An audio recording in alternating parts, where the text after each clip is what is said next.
এই আসুন আসুন, খেয়ে যান, 1 টাকায় রুটি মাংস খেয়ে যান। আসুন আসুন, একেবারে টাটকা টাটকা রুটি মাংস খেয়ে যান, গরম গরম রুটি। আসুন আসুন, খেয়ে যান। বেশি টাকা না থাকলে মাত্র 1 টাকায় রুটি মাংস খেয়ে যান, পরে ফুরিয়ে গেলে কিন্তু আর পাবেন না। আসুন আসুন।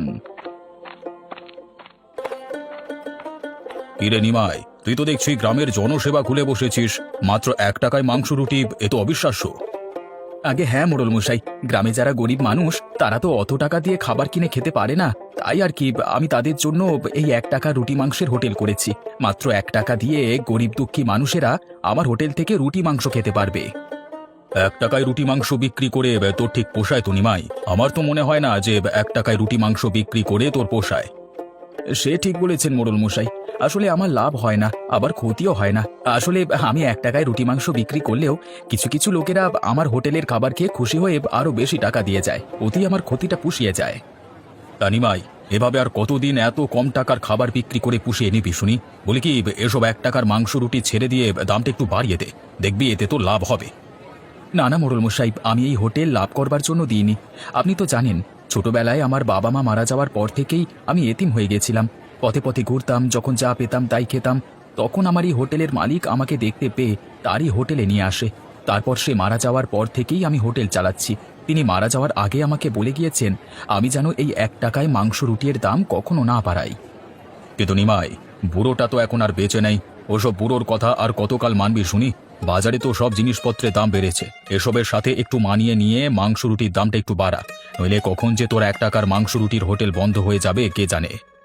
সে বন্ধ হয়ে গেলে আমার কোনো সমস্যা নেই মোড়ল মশাই, কিন্তু আমি নিজে থেকে কখনোই এই 1 টাকার মাংস রুটির হোটেল বন্ধ করব না। এটা যে আমার মালিকের আদেশ। হয়েছে তোর মালিকের আদেশ পালন, এখন আমাকে 1 টাকায় মাংস রুটি দে তো। তোর হোটেলের খাবারটা খুব মজার হয় বুঝলি, না খেয়েও থাকতে পারি না, আর যদিও দামটা খুব কম রাখিস। ঠিক আছে, আপনি তাহলে ওই টেবিলে গিয়ে বসুন, আমি এখনই কানাইকে দিয়ে আপনার ওখানে মাংস রুটি পাঠিয়ে দিচ্ছি।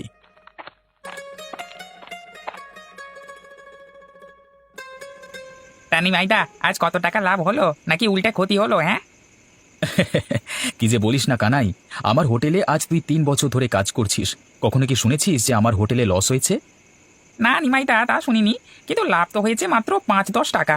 ওটাকে কি লাভ বলে? প্রতিদিন আমার 5-10 টাকা লাভ হলেই হলো।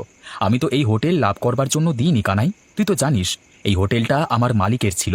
সে আমাকে বলে গিয়েছিল সব সময় যেন আমি এই হোটেলে 1 টাকায় মাংস রুটি বিক্রি করি, আর তাই লাভ লসের হিসেব না করেই আমি ওই 1 টাকায় মাংস রুটি বিক্রি করি। কিন্তু এভাবে আর কতদিন নিমাইদা? আমাদের ভবিষ্যৎ নিয়েও তো কিছু একটা ভাবতে হবে। ওইদিকে দেখো, গোপালদার হোটেলে প্রতিদিন বেশ ভালো দামে খাবার বিক্রি হয়, সে ভালো টাকা লাভও করে। দেখ কানাই, তোকে আগেই বলেছি এই হোটেল আমাদের লাভ করবার জন্য না, সেটা তুই কি বারে বারে ভুলে যাচ্ছিস? এই যে বাবা, শুনছো?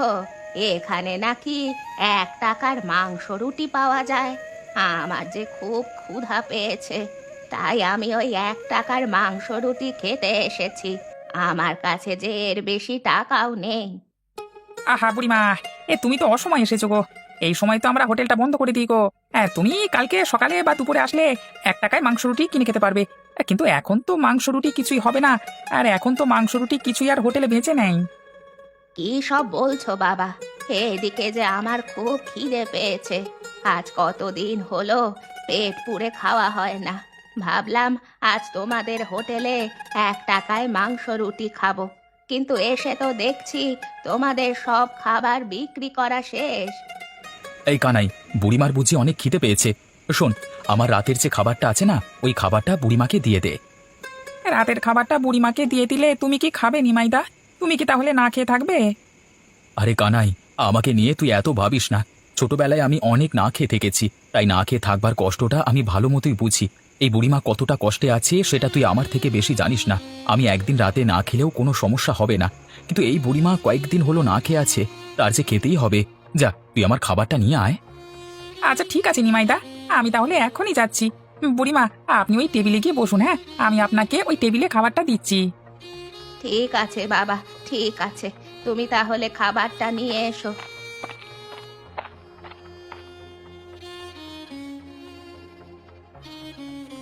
বাঁচালে বাবা, আমাকে বাঁচালে।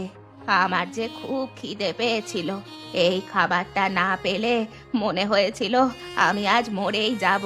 দাঁড়াও, তোমাদের 1 টাকা আমি এখনই দিচ্ছি। আরে না না বুড়িমা, তোমার ওই 1 টাকা এখন আমার আর লাগবে না। তুমি তো আমার হোটেল থেকে খাওনি, ওই খাবারটা তুমি খেয়েছো আমার ভাগ থেকে, তাই তোমার কাছ থেকে আমি কোনো টাকা নেব না। বলো কি বাবা, আমাকে মাংস রুটি খাইয়ে 1 টাকাও নেবে না? না বুড়িমা, ওই 1 টাকা তুমি রেখে দাও। আর কালকে যখন আমরা আবার হোটেল চালু করব না, তখন এসে আবার 1 টাকার মাংস রুটি খেয়ে যেও। আচ্ছা ঠিক আছে।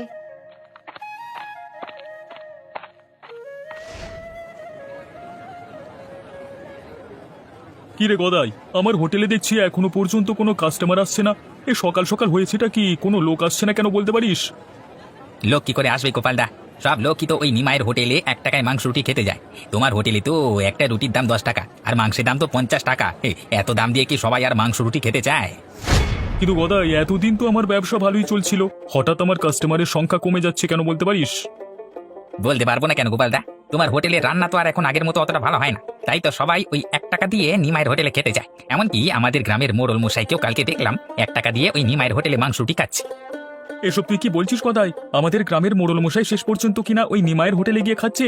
ছি ছি ছি, এটা ভাববার আগে আমার কেন মরণ হলো না। গ্রামের মানুষ কি সবাই তাহলে গরিব হয়ে গেল? হ্যাঁ গোপালদা, এভাবে যদি চলতে থাকে তাহলে দেখবে খুব শীঘ্রই তোমার হোটেল একেবারে বন্ধ করে দিতে হবে। কারণ সব লোক তো ওই নিতাইয়ের হোটেলই খাচ্ছে। একে তো ওই হোটেলের খাবারের দাম কম, তারপর আবার ওই হোটেলের খাবারগুলো খুব মজা আর সুস্বাদু।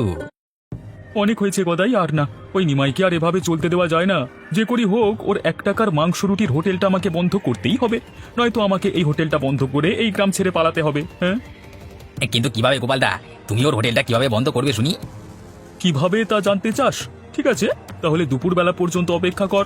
তখন তো ওর হোটেলে সবাই একসাথে খেতে আসে, ঠিক তখনই আমি আমার বুদ্ধি দিয়ে ওই 1 টাকার মাংস রুটির হোটেলটা বন্ধ করে দেব।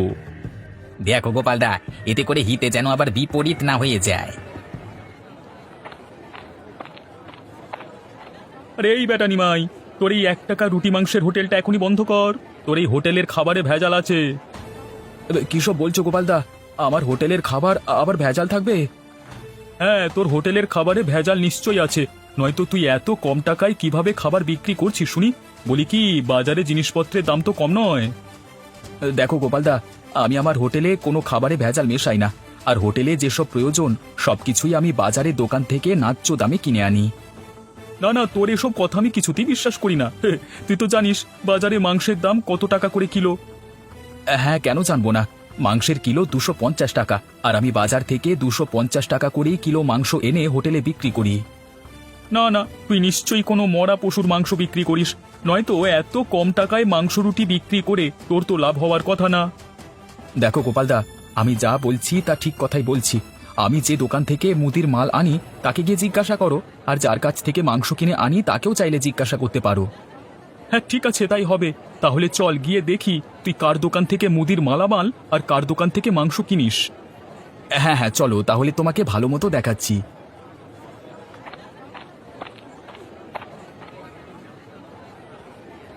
এই যে দোকানদার ভাই, তুমি সত্যি করে বলবে, হ্যাঁ, তোমার কাছ থেকে আমি প্রতিদিন যে মালামাল হোটেলের জন্য নিই তাতে কি কোনো ভেজাল আছে?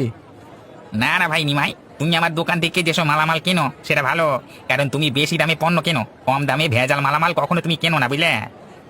আমি তোমাকে বলেছিলাম না, আমি সব সময় দোকানদারের থেকে ভালো মালামাল কিনি। এখন তাহলে চলো তোমাকে মাংসের কষাইয়ের কাছে নিয়ে যাই।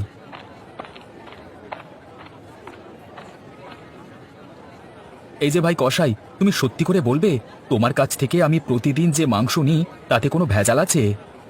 না ভাই নিমাই, তুমি তো সব সময় আমার কাছ থেকে ভালো মাংস কেনো, যে মাংসগুলো আবার এই গোপালদাও কেনে।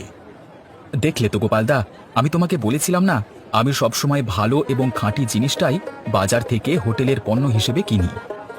ভাই নিমাই, তুই আমাকে ক্ষমা করে দে ভাই, আমি তোকে না জেনে অনেক মিথ্যে অপবাদ দিয়েছি।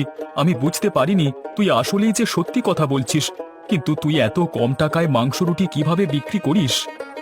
আসলে আমি মাংস 1 টুকরো করে দিই, আর সেই সাথে রুটিগুলো একটু পাতলা করে দিই, আর তাই আমার মাংস রুটি 1 টাকায় বিক্রি করতে কোনো লস হতো না।